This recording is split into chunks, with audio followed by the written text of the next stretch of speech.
never been anything like. So is this even a good idea to make? Genuinely, I'm not 100% sure. Weird fucking hear this. Hello, ladies, gentlemen, and comrades against the binary. I'm Sorio99, and welcome to the Sorio Game Awards 2024.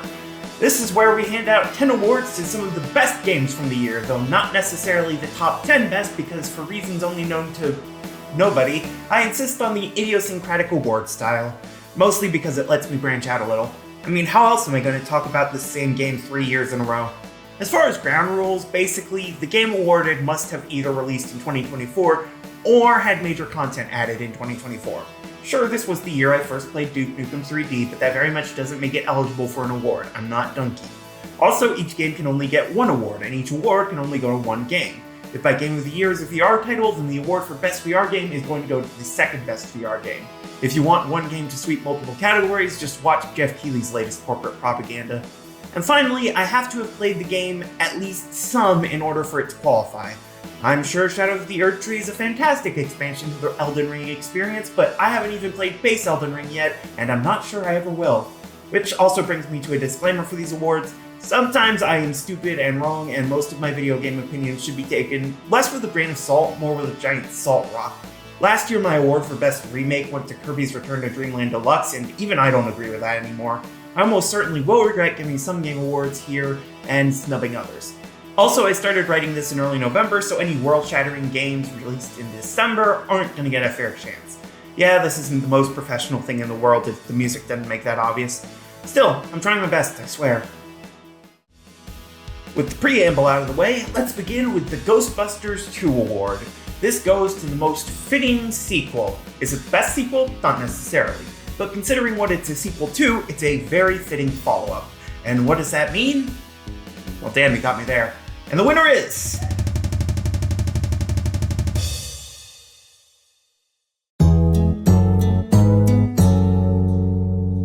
Super Mario Party Jamboree. I may be one of the few people in the world who still really appreciates the original Super Mario Party. Don't get me wrong, I absolutely understand its problems. Requiring players to use a single Joy-Con to play, a pitiful 4 boards for the main mode, misbalanced costs and rewards, and a main gimmick that clearly needed a bit more iterating to reach its full potential. But if Mario Party Superstars was the series rediscovering what made it work originally, Jamboree is the necessary next step in the right direction. While the game still has minigames you can only play with a single Joy-Con, you have the option to disable those popping up, and 95% of the minigames can be played with a Pro Controller. While there are still only 5 original boards to play on, they show off a lot more originality and promise than the universally square boards of Super, and the total count is bolstered by remade boards from Mario Party 1 and 2. The economy is copied over from Superstars, which balances things out considerably more, but with new items to buy and ways to make or lose money. And the buddy mechanic from Super has been so heavily altered with Jamboree buddies you'd be forgiven for thinking it's an entirely new mechanic altogether. It makes the characters you make friends with more important than they were in Super, with brand new advantages to having them on hand, but it's not as ridiculously overpowered since your allies can be stolen easily and they don't give you potentially unbalanced dice blocks. The minigames are all fairly solid, the boards are generally well designed and interesting, and my biggest complaint with Superstars, the lack of substantial content outside of just parties and minigames, has been solved with distinct sub-modes to play, a single-player mode to familiarize you with the new boards and minigames, and achievements to unlock throughout. It's still not perfect, some of the gyro minigames feel a bit clunky, the star duels are weirdly hard to get, and the pro rules option feels like it should have just been greater options for the main parties, rather than a set of static rules that can't be altered once selected. Still, Jamboree manages to make the best from the previous 2 Switch Mario parties, and deliver the best party experience we've got on the platform. I mean, it's either this or the N64 games, and I'd rather not look at Beasting Bowser all day. Next, let's move on to the Butter Side Up Award for the Best Controversial Game of the Year. This is a game that may have garnered a split opinion from gamers overall, but that I still love. And for the record, my last 2 winners for this one still absolutely hold up. And the winner is...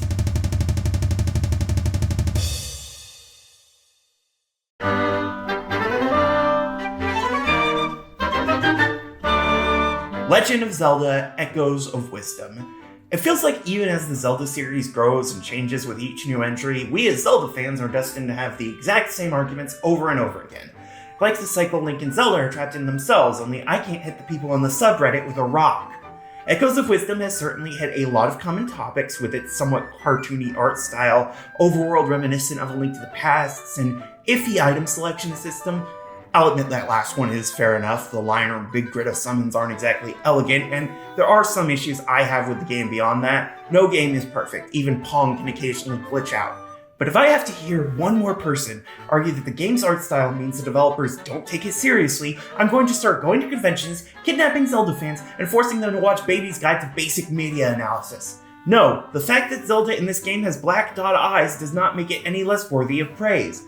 In reality, I think Echoes of Wisdom is great, exactly what I would want from a modern 2D Zelda, especially one where we play as the princess herself.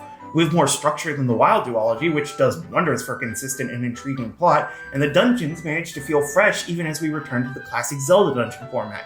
But really, it's the core gameplay that sets Echoes of Wisdom apart, and admittedly, this is the really divisive part of the game. The Echo system may split opinions, but for my money, I think it works great. It makes exploration feel like a puzzle, gives more avenues for combat than ever, and even gives the game a fairly unique collection system. Every boss can be fought in multiple different ways, and if you want to get more directly involved in a fight, we have the Sword Fighter form. Again, it's not perfect. It's odd that the only direct ways to take part in combat are spawning and throwing objects or activating the Link mode. Some of the gimmicks feel a little bit underbaked, and my god, some of the names here are stupid. I get that the Sheikah and Breath of the Wild all had food-themed names, but Blueberry feels like a step too far. But still, I think this is an amazing game, easily one of the best 2D Zelda games ever. And seriously, do not bring up the goddamn art style or I will throw a shit fit. Calming down, we move on to the First World Privilege Award, a special award that goes to the best VR game of the year. Yes, I am one of those rich fucks with a Valve Index, and I intend to make it everyone else's problem. If you've seen my last couple Game Awards, you'll know how this one goes. And the winner is...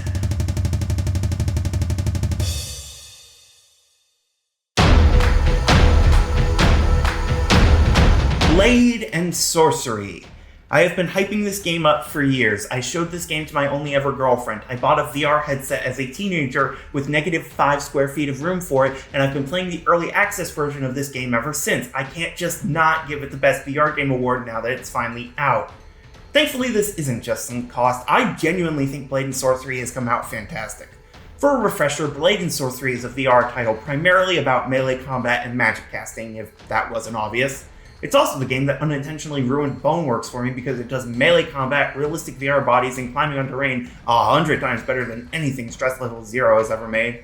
All of it has made this one of the best VR games for over half a decade, but thankfully the full version is even better. Update 10 back in 2021 set the groundwork for the game's eventual campaign mode, Crystal Hunt, which not only makes the game legitimately difficult and risky, but also makes it a full game instead of just a toy box to torture ragdolls with. Not that the toy box is gone, of course. Sandbox mode is still here and easily accessible, and it gives you all the tools necessary to look like a complete monster. We have revamped magic, new weapons, new enemies, and improved graphics. Real talk, as someone who's been following this game basically since it entered early access, it has been so ridiculous watching this game grow and evolve into what it is today.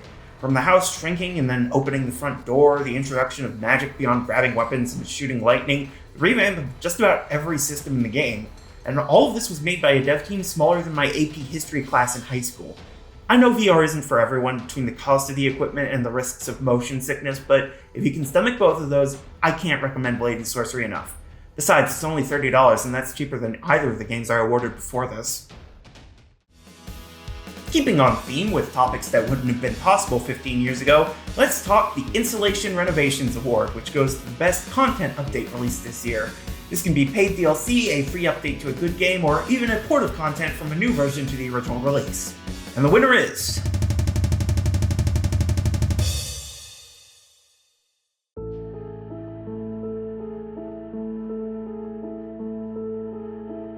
Slay the Princess, the Pristine Cut. You may remember this one if you watched my awards from last year, where I gave it an award for a game I didn't expect most people to care about, and then it sold over 500,000, got tons of positive reviews, and even won awards at different awards shows. Though, really OTK? RPG? I get you don't have a visual novel category, but still. Anyways, the Pristine Cut is amazing. It's difficult to explain what the Pristine Cut is to the original game, honestly.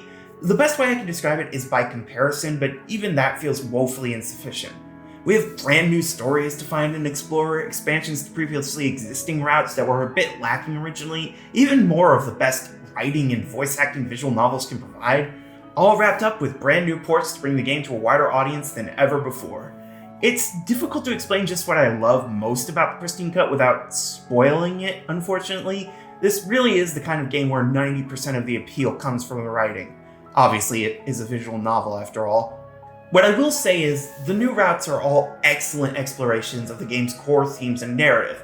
The expanded routes are so damn incredible conceptually and in execution, and while I've always loved Slay the Princess's endings and endgame, the newest ending that this game adds solves maybe my biggest problem I had originally, and it was already a problem that was minor compared to other similar games. Hell, one of the main things that kept me coming back to the game since the update released is one of the simplest, the Memories Gallery. Such a simple idea, it's a CG gallery for a visual novel, but with how many branching paths there are in Slay the Princess and what you have to do to unlock each image being hinted at by its title, it manages to be a genuinely engaging gameplay incentive. For a gallery feature. The Pristine Cut managed to take my second favorite game from 2023 and make it somehow even better. Honestly, if this counted as a full new game, it might have won Game of the Year. But I have to be fair, the majority of what makes this game so incredible was already there a year ago. Oh well, at least I can still ghost the shifting mound for a full day after throwing the Wraith into the fucking abyss. For as comprehensible as that sentence is. And moving on to what used to compete with the Renovations to make it in the awards list, we have the Reconstruction Efforts Award, which goes to the best remake released this year. Big year for remakes, honestly, and I'm sure my pick will be somehow controversial, but hey, my awards, my rules. And the winner is...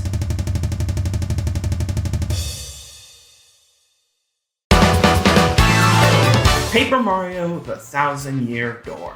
In terms of big announcements, 2023 was the real comeback year for the Mario RPGs. Superstar Saga was there from the launch of the GBA on Switch, the original Super Mario RPG was remade in glorious 3D, and right at the end of the year, we got this shock announcement of a full HD remake of the game some people still consider the best RPG the Mario series ever produced. And it would have been so easy for them to fuck it up. That's always the tightrope you have to walk with a remake. Change too much and you risk destroying what people loved about the original. Don't change enough and it'll just look like a lazy cash grab. Or just raise the question of why you bothered remaking the game in the first place. Thankfully, they managed to stick the landing. Thousand Year Door is already one of the best Mario RPGs, and the Switch remake is the best version of it. Like a lot of 2024 remakes, they did tone down the sexual harassment from the original script, but in exchange, we got our first officially transgender Mario character, at least until Nintendo stops dead-naming Brodetta. The game looks amazing, with the more advanced tech of the Switch taking an already gorgeous game and giving it fresh life. I especially appreciate the new sprites and animations almost every character has, helping give a lot more personality than the original game's text bubbles could provide. We haven't lost any of what made the original so amazing, we've only had it enhanced. And as for new gameplay, well, I don't want to spoil anything, but I will say there is a very interesting new super boss to fight, and one incredibly funny replay bonus for a brutal challenge. All of it, combined with how incredible the original Thousand Year Door was, makes this an easy choice for the best remake of the year, even if the only new character is a mostly nameless Toad. Look, I love the better explanation of stylish moves, but I just find the Battle Master so funny. He's just a Toad! Moving on to the latter half of our show, we have the Timer Breaker Award, which goes to the best game released in the holiday season. This is the best game I played a good amount of that came out in the last 2 months, and it's probably always going to be November because I need time, damn it. And the winner is...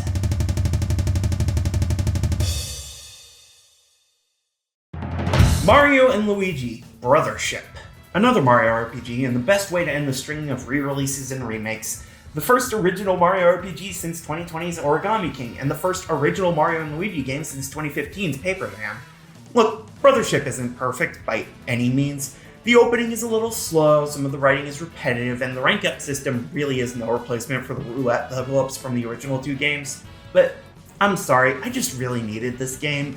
The latter half of this year has been rough for me. My mother's been experiencing serious health problems, I've had to travel a lot in order to get work done, I've been slaving away on Sonic reviews as much as possible. At one point I ended up sick for over a week and could barely get out of bed. And just as a cherry on top, the country I live in decided to re-elect a racist, sexist, transphobic fascist who couldn't even be assassinated right. By November, I was breaking hard.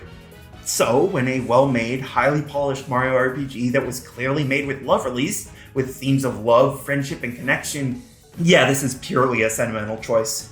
Don't get me wrong, I do actually think the game is a ton of fun. The battle plug system is an ingenious way of spicing up battles and adding additional strategy. The characters and world all look great in the new graphical style. I think the writing is genuinely charming and fun. The music is great, the battles are fun. I don't even mind Luigi being able to jump on his own or using the A button in command menus.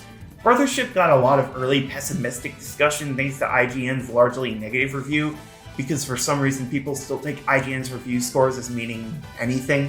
Seriously, even when I agree with these guys, you gotta take their opinions with a grain of salt, alright? Like, yeah, Jamboree's probably a 9 out of 10, but what do you have against the party planner track? Anyways, my point with all of this is, Mario and Luigi Brothership is a great revival of the sub-series, and don't let anyone tell you otherwise, even if you respect them. My opinion is clearly the most important, right? With that display of complete hubris off my chest, let's move to our first brand new award of the night, the Lifetime Achievement Award, Derogatory, which goes to the live service game which ended this year, whose death is the best thing that ever happened to it. A very mean-spirited award indeed. And the winner is...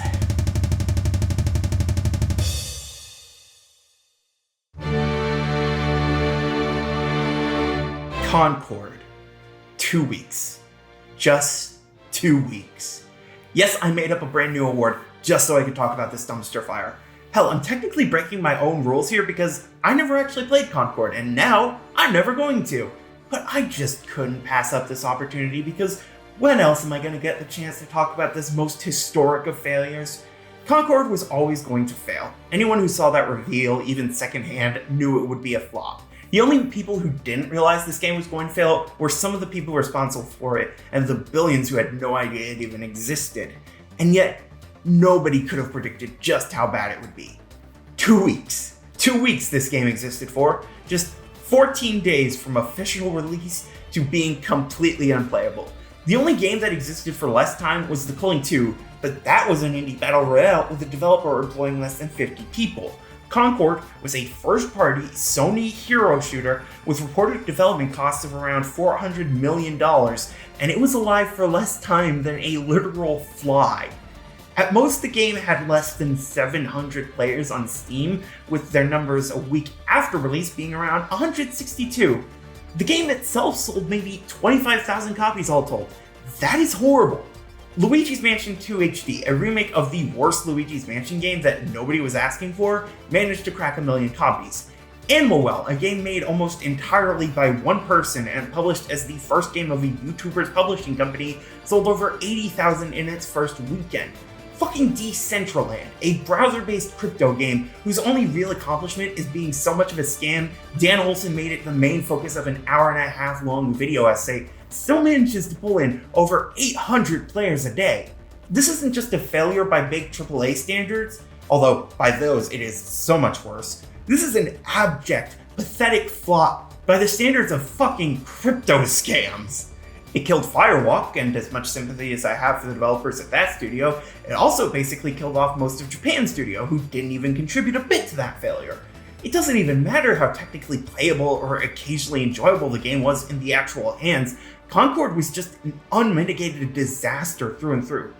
Hell, the name of the award is barely sarcastic.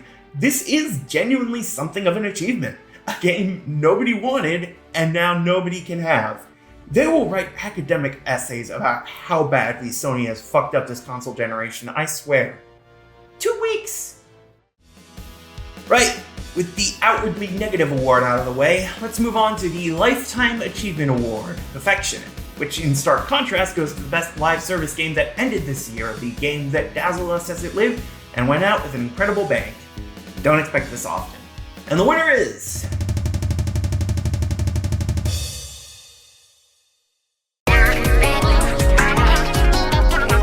Splatoon 3. Apologies to my ex for only really getting into the Splatoon series after we broke up, but to be fair, that is far down the list of worst things I did to you. There is discourse to be had about how Splatoon 3 compares to the previous entries as a multiplayer shooter. Some of the balance is still out of whack, the incentives for battling are a bit iffy, and the 3-way Splatfest can probably be safely considered a failed experiment. But for everything this game did wrong, I'd argue it did 2 things right. The idols came right out the gate as some of the most interesting this series has seen yet, and their banner definitely made the Splatfest something to look forward to regardless of gameplay issues. The main campaign takes the best of the previous story modes and the best of Octo expansion and mixes it together with some of the craziest lore and story this series could ever muster. The game looks great, managing to be distinct even as it brings back so many elements of the first two games. The music, oh my god, I have been introduced to Splatoon music and now I am a changed inkling. And then of course there were this year's offerings. We started the year with the Side Order DLC, which is one of the only roguelites I've ever gotten sucked into, adapting the game's mechanics into new and interesting forms of gameplay we hadn't yet seen, along with a story with a canon non-binary character and basically all but concrete confirmation of my favorite idol pair being major lesbians. Oh, and the story is also interesting beyond pandering to the queer fans, but that is genuinely a highlight for me. But the real star of the show has to be September's Grand Festival, a 3-day-long Splatfest that brought back all 3 idol groups, gave us an unbelievably cool Coachella-inspired area to explore, and just speaking from personal experience, was an absolute delight to play. On balance, sure, undeniably, Team Future got exactly 0 points in the fest despite Deep Cut literally being this game's main idols, and Team Present only got second despite having a whopping 57% of the players, while the winners only had a little under 25%. But all problems aside, this was a genuine blast, and an incredible way for me to finally experience a Final Fest, if only in importance and not name or function.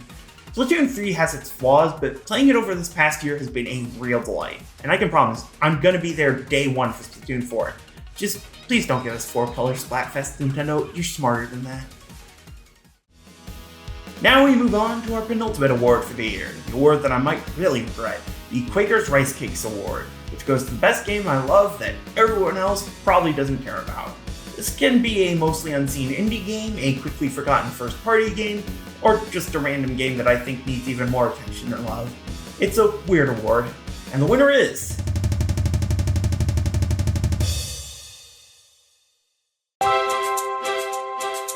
Princess Peach Showtime, a game I'm willing to bet actual money isn't going to show up in Best Games of 2024 lists. Princess Peach Showtime is not the best game ever, frankly. I think there are games in my honorable mentions list that probably deserve an award more than this, but I genuinely want to stick up for Showtime because I think it is genuinely good. Admittedly, it isn't the deepest game in the Mario franchise, and compared to Echoes of Wisdom, this can't be thought of as anything other than a spin-off. However, what Showtime does is take a ton of ideas that shouldn't work in one game and tie them all together in a lovely little package that's consistently fun to go through. The best part of this game is its controls. Every move, every action, every step feels exactly how you'd want it to. There's a real frenetic pace to the game, regardless of what costume Peach ends up wearing. The sword fighter, the ninja, the figure skater, and the cowgirl, Kung Fu Peach, and Mighty Peach. Even the slower-paced and minigame-based costumes like Mermaid and Patissiere still feel fun to control and play with. Of course, my favorites have to be the dashing thief and detective levels, the former for feeling like a genuine badass thief infiltrating the enemy's base, and the latter for involving some genuine deduction skills in later instances. And all of these ideas come alongside a beautiful stage play aesthetic, and I'm gonna be honest, this is 90% of the reason I like this game. Yeah, surprise, surprise, I'm a theater kid, as if that wasn't obvious enough. Stage lifts, backstage areas, even just most of the bosses being based on stage elements. Honestly, I would have loved to see it go even further. Put wires on Mermaid Peach and have her swim through the air by grace of a harness that digs into her armpits and crushes her tits. That's a real theater experience. Regardless, this is a delightful game, if admittedly a very non-serious and kiddie one. But hey, kids games can be good too. Most Nintendo games are aimed primarily at kids, and if Princess Peach Showtime isn't an exception, that's probably a good thing. I think this is a great game. But it wasn't anywhere close to my favorite game this year. But before we get to our final award, I feel like it's only fair we go through some honorable mentions. These are games that I considered for awards but ended up losing, games that I enjoyed but didn't have good awards for, games that seem great but I just haven't had a chance to play them enough to award them, or just a few games I kind of want to point and laugh at. So without further ado, Picross S+. Look, it's not technically a new Picross S game, and I appreciate the preservation of the Picross E-Series from 3DS, but we have a tradition here, damn it. And as long as there's a new Picross game, I'm going to laugh at how many there are. The Jackbox Mega Picker. Also not technically a new game, so much as it is an easier way to access the previously released games, but I just wanted to acknowledge this as kind of a cool move. Unfortunately, I don't really have friends to use it with, so let. The Jackbox Survey Scramble. Odd these days to get a non-party pack Jackbox game, but I guess I've seen weirder. Again, a tragic lack of friends to play with, I'm afraid. Also, I didn't even realize it existed until I was writing this section of the script, so yeah. The Jackbox Naughty Pack. I didn't buy this, and again, I wouldn't be able to play it if I did, but I would like to congratulate it for being the only Jackbox Party Pack game with mostly negative reviews on Steam. There's a lesson to be learned here, but what that lesson is, I'm not sure. Apollo Justice Ace Attorney Trilogy. Kind of inevitable with the Phoenix Wright Collection and Capcom continuing to re-release old games in new packages. Without a new Mega Man Legacy Collection this year, I was starting to worry they were focusing on actually new games. Ace Attorney Investigations Collection. It's cool to see Investigations 2 finally get an official English translation, even if it did kind of end up rendering the fan translation moot. Apologies to the TV Tropes editors who had to go through and re-edit every last character name to be in line with the official version. Satisfactory. Finally came out of early access this year, and it seems cool, but I don't really get into factory games that much. Still, if you like conveyor belts, automation, and on-the-nose satire of environmental issues, this seems to be the game for you. Emio, the Smiling Man, Famicom Detective Club. Outside of its absurdly long name, I'm glad this series has been successfully revived, even if it isn't really my thing. Advertising was a bit oddly judged, though. Also, is it really still a Famicom Detective Club? Thank goodness you're here. Unfortunately, my particular affliction is being Texan, not Northern English, and I'm not super into comedy games typically. But hey, at least you can punch a man's willy and make another man go through a complete mental breakdown. His head's just too big. Portal Revolution. I don't know why there are so many officially sanctioned Portal mods on the Steam storefront, to be honest, but at least this one is well made. Seriously, I have 4 of these releases, and that's not even including Portal Stories VR. Is this Valve's apology for Portal 3 never happening? Animal Well. Okay, I joked about it in the Concord discussion, but Animal Well is genuinely a great time, and Big Mode seems to be shaping up into something special. But I still have reservations about a publisher run by a guy who used to professionally play League of Legends. The baby proves nothing, I promise. The Talos Principle 2, The Road to Elysium. Here we have our runner-up for Best Update, expanding the already great Talos Principle 2 with 3 brand new mini-campaigns. I'll probably get around to beating more than one of them in a year or two, but until then, this is the best I can do for you. Shadows of Doubt. Another early access title that fully released in September, and I like the idea of procedurally generated detective work. I haven't played much of it, unfortunately, and since it released, I've been swamped with work, so maybe someone else can give it a better shake than I did. Nintendo Switch Online game updates. Okay, admittedly, this one is a bit of a stretch, but they added some good stuff to NSO this year. Is it worth the $80 a year I'm currently paying for the full family plan, especially given my mother doesn't even use her Switch anymore? Now that's hard to say. Mouthwashing. You know, I don't know what I expected, but I still feel entirely turned off. Maybe it's just personal taste. I'm already kind of touch and go when it comes to horror, and I'm really not a fan of stories where the main character is intentionally hate-worthy. It definitely does what it set out to do, I'll say that much. Luigi's Mansion 2 HD. Again, did anyone ask for this? Anyone? Planet Coaster 2. For a certain kind of nerd, this game is going to be like crack cocaine candy, but personally, I've always been more interested in riding roller coasters than I have building them. Still can't wait to watch NerdCube spend a combined 2 years on the lighting in its new park. Barely even a joke. Mario vs. Donkey Kong. A contender for early game nobody gives a shit about here. I do like it, and I'm glad they're revisiting the original rather than trying to revive the Minis gameplay, but it is still an only slightly bigger remake of a GBA game, so it's not exactly going on my top 10 list for the year. The Plucky Squire. You know, I did consider giving this an award, even if it is just a fairly well-made kids game. What ended up holding me back is that I bought it on Switch, and at least there it runs like absolute dog shit. I don't know why, but by the time it crashed on me unexpectedly, I realized this was the best it'd get. The House of Da Vinci VR. A very good VR conversion. I like what they're doing here, and this style of game is kind of my shit. My only disappointment is that they just remade the first game rather than making a new game in the system like the Room series did for their VR title. Yes, I know I'm the only one who cares. The Rise of the Golden Idol. Probably going to be one of the games I regret not giving an actual award next year, but I only started playing the first one earlier this December, so I don't know if this game holds up till the end. At the very least, I like the new chapter story sequences, those seem cool. And finally, Indiana Jones and the Great Circle. Seems like a fun game, I've enjoyed the little bit I've played thus far, but it is also a AAA game released in December that takes up over 100 gigs, and I've got shit to do. Maybe these last few mentions can fight over the Timer Breaker Award's second place. Now, with all that out of the way, it is time for our final award of the night, and indeed the year, the Game of the Year award. This goes to the best game I played this year, and this was not an easy choice. There were a lot of great games this year, no doubt, but there wasn't one that really grabbed me and entranced me for months on end, like Metroid Dread in 2021 or Tears of the Kingdom in 2023. Really, if we're going by hours put in, this should probably go to the pristine cut, but that's not a full 2024 release game. Instead, this is going to the game I had the most viscerally positive reaction to playing, the game I'm most glad I played this year, the game that I would recommend to almost anyone. And the winner is...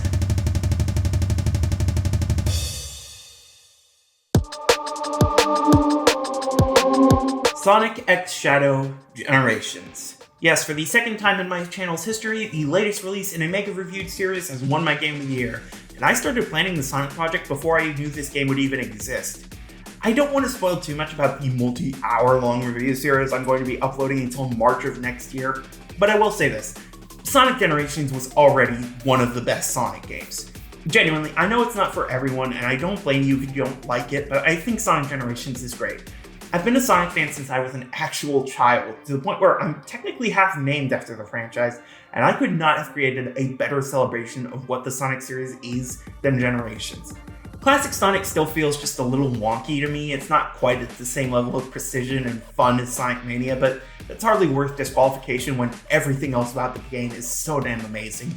The game looks gorgeous, and the remaster has only helped make it look even better with a fresh coat of paint and cutscenes not being locked to 720p.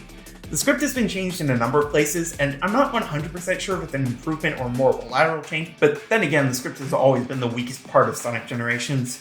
The music is killer, as always. It is no exaggeration to say that this game's remixes are some of the best songs in the entire Sonic series.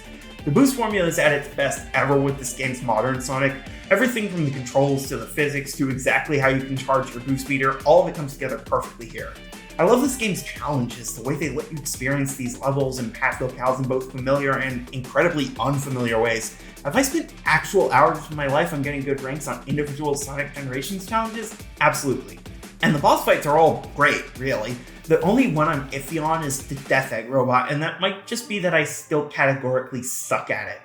But the best part of Sonic Generations remains the level design. It takes the core essence of past levels from across the series, gives them entirely new designs and ideas, and makes it all feel like a delight to play through.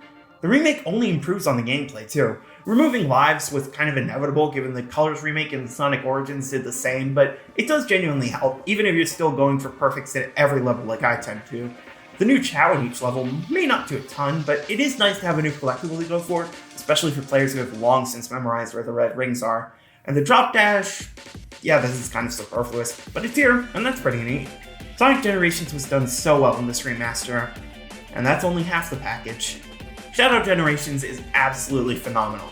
I have no idea what compelled Sonic Team to make some of the best 3D and 2D levels in the series history based on Sonic Heroes, Sonic 06, and Sonic Forces, but whatever it was is now responsible for 65% of the serotonin my brain produced in October. Shadow's gameplay manages to strike the perfect balance between mirroring Sonic with the boost formula, homing attack, and the Colors Forces Frontiers double jump, and feeling unique and special with the Chaos Snap attack, the Chaos Spears, and the built-up Chaos Control. And that's not mentioning the Doom powers, which manage to spice up gameplay, allow for a gradually expanding open-world hub, and are integrated into level design shockingly naturally. It's probably the best looking game in the whole series, with each level being drop-dead gorgeous, yes, even the ones based on Sonic 06 and Sonic Frontiers. I don't know how they did it either. The music is... oh my god, the music. Look, I've just accepted at this point, I'm a complete sucker for Sonic music. I'm like one manic episode away from just getting a Crush 40 tattoo. All the bosses are incredible. I cannot believe they made these so damn good. The bosses' shadow fights in this game were all taken from past games, and in those, they were just mid at best. Here, they're some of the most badass fights the franchise has seen, just slightly under the Titans from Frontiers. But the biggest triumph is probably the writing because, hot damn, if you had told me back in 2021 that we were going to get a thematic and narrative sequel to Shadow the Hedgehog, featuring incredible voice acting, genuine heart, and the more or less complete story of what happened aboard the Space Colony Ark, I would have told you straight to your face, you're lying, you're a fraud, also who are you and why are you talking to me, we're in the middle of a pandemic, what is wrong with you? I love this game so goddamn much. My only real complaint is, I wish there were more of it. Only 2 challenges per act, only 10 normal acts total, and only 4 boss fights. I'm glad we got a DLC level at least, but I feel like maybe one more zone or even just a couple more challenges per zone would have gone a long way, because This is a surprisingly short experience. Still, none of that takes away from how much fun I had with Shadow Generations. Sonic X Shadow Generations is easily the most fun I had with the game this whole year, and I can recommend it to just about anyone who's ever enjoyed a Sonic game. If you've always hated Sonic though, I don't know, maybe play Black Ops 6? And that is it! That was the Sorio Game Awards for 2024, and this was a lot. I think next year I might go a little less in depth with these, or maybe I'll go even deeper just to spite myself.